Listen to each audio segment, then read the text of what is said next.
New movement in Season 17. Let's start with Ballistic. His ultimate gives you and teammates around you a speed boost when you are armed. Sprint speed without a weapon is 299. Sprint speed with a weapon out is 260. Sprint speed with a weapon out while Ballistic's ultimate is active goes back to 299. In the ultimate description it says faster armed move speed. That only means guns. It does not give you a speed increase when you have grenades or abilities out, or while healing, consuming an ultimate accelerant, or having a survival item out. The Evac Tower is a new survival item, and later in this video I will cover some interesting things about it that I figured out. How to best train movement in the new fire range, a new Pathfinder Octane interaction, movement that was removed without telling us, and some nice movement spots in the updated capital and Lava City in the World's Edge update. Teammates get the effect of Ballistic's ultimate if they are within 13 meters of Ballistic, but you don't have to be in that zone when he activates it. You can still get the effects by just getting close after he activates it. Once you have the ultimate effects, there doesn't seem to be a range where you lose them again, no matter how far you split up as a team. The ultimate zone around Ballistic is a sphere, not a cylinder, so when he's in his ultimate and more than 13 meters above you, you will not get the effects. Keep that in mind as a Ballistic player when you play on different levels as a team and wanna use your ultimate. The speed boost seems to just be get back holstered speed when you have a weapon out. But it's actually a 15% speed boost when having a weapon out. This distinction is important, cause you also get it when aiming down the sights, for which there doesn't exist a holstered equivalent. Other speed boosts like Octane Stim, Bangalore's and Maggie's passive, and Bloodhound's and Maggie's ultimate work with Ballistic's ultimate mostly as expected, just giving you an additional 15% speed increase. But usually speed boosts cannot stack with Maggie's ultimate. If you for example stim while on the speed pads, you just get stim speed. But Maggie's shotgun passive and Ballistic's ultimate can stack with Maggie's ultimate and also with each other, resulting in 446 velocity. This is faster than Octane Stim and translates to super glides as well, which makes them as fast as Wraith super glides when she has the second speed increase while placing her portal, and are now the fastest super glides where you can have your weapon out, peaking at 730 velocity. God, I wanna see someone using them mid-fights, just for the lords. But since this uses 2 ultimates, is only 26 velocity faster than a stim, and only works on a specific legend with a shotgun, I'm not really too concerned about it. Ballistic also had a melee exploit, cause he could cancel his melee animation with his gunsling. But this was fixed. Subscribing would fix that you have been missing out on my movement videos. Something that hasn't been fixed is a broken interaction between Pathfinder and Octane's jump pad. They tried to remove the double jump hint when it was showing up, even though you couldn't double jump, mostly for the grapple. However, this somehow results in the cooldown timer for the grapple bugging out.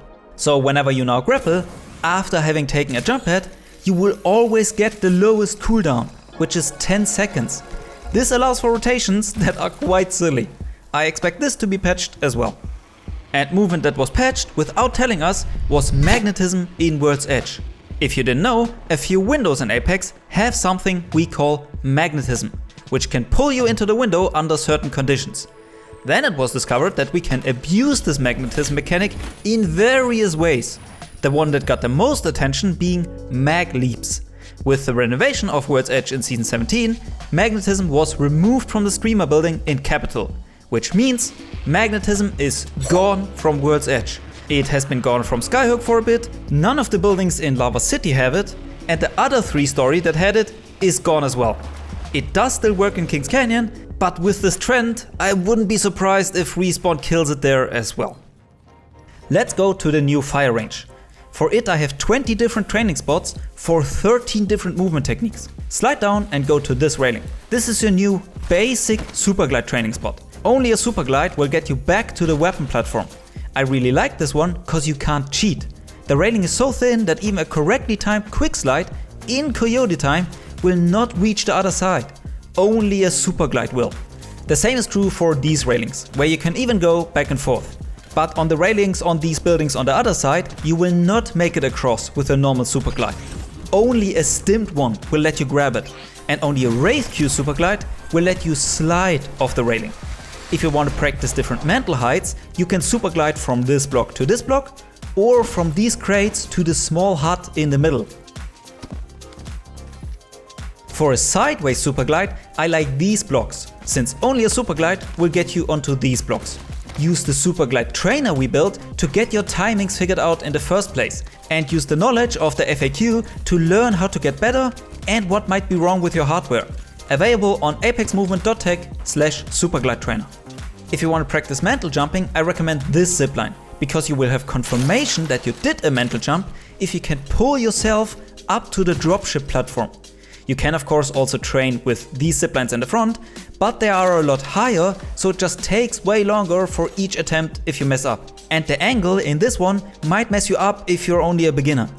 You can of course also train elite jumps off the zipline in the back, but I much prefer this one for them, since only a really clean 180-degree one will let you slide onto the platform. If your elite jumps aren't perfect, you will only be able to mantle onto the platform with a bit of air strafing.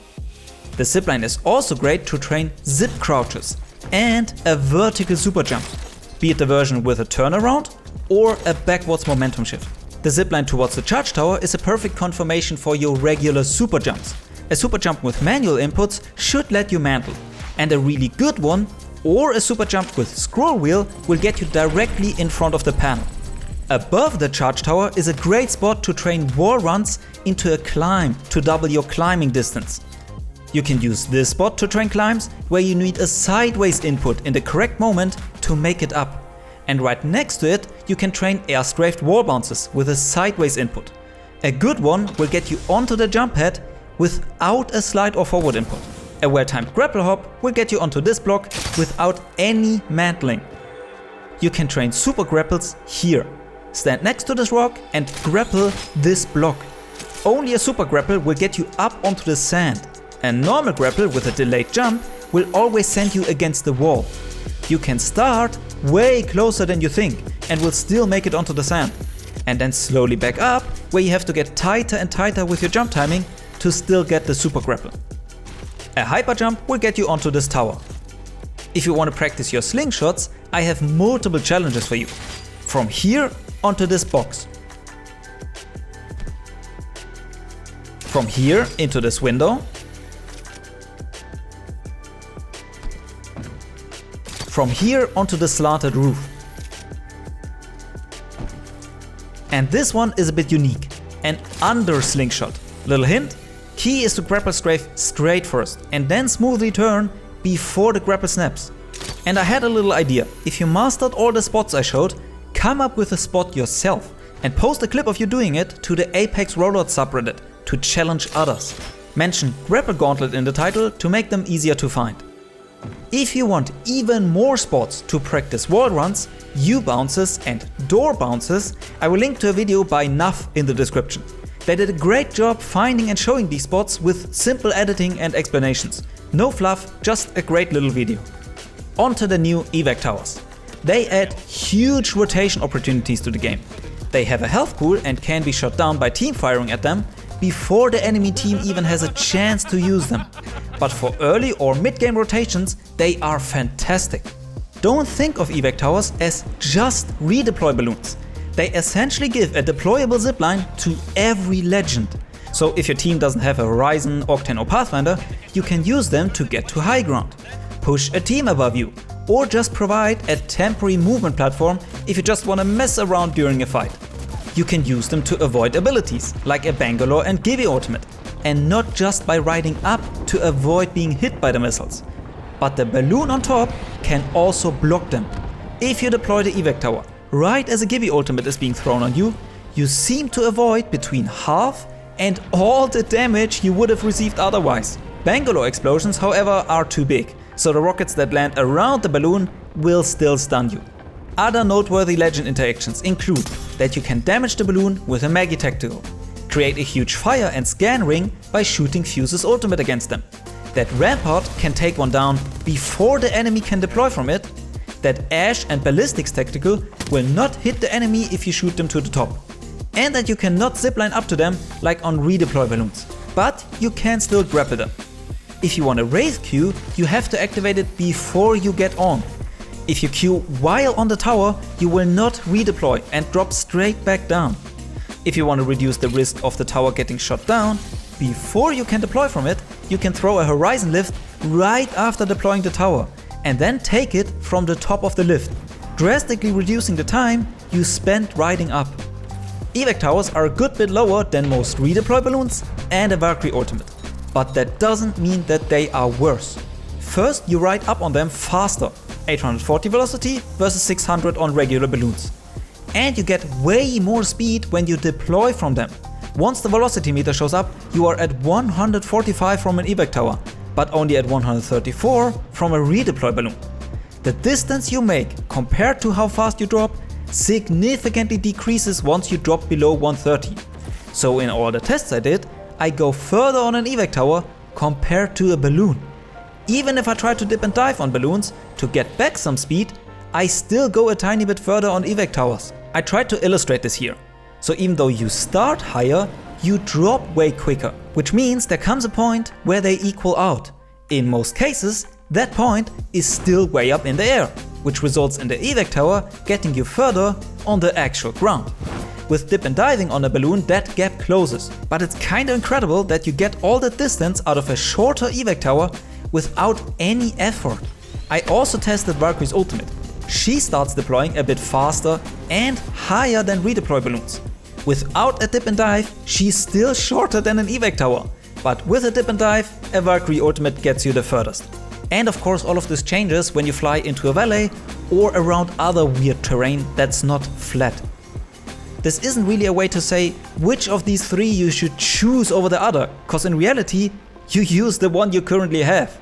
I'm telling you this to sharpen your understanding for the fact that when dropping off an Evac Tower, there's no reason to dip and dive in most cases, and that they can get you as far, if not further, than redeploy balloons, even though they don't look like it.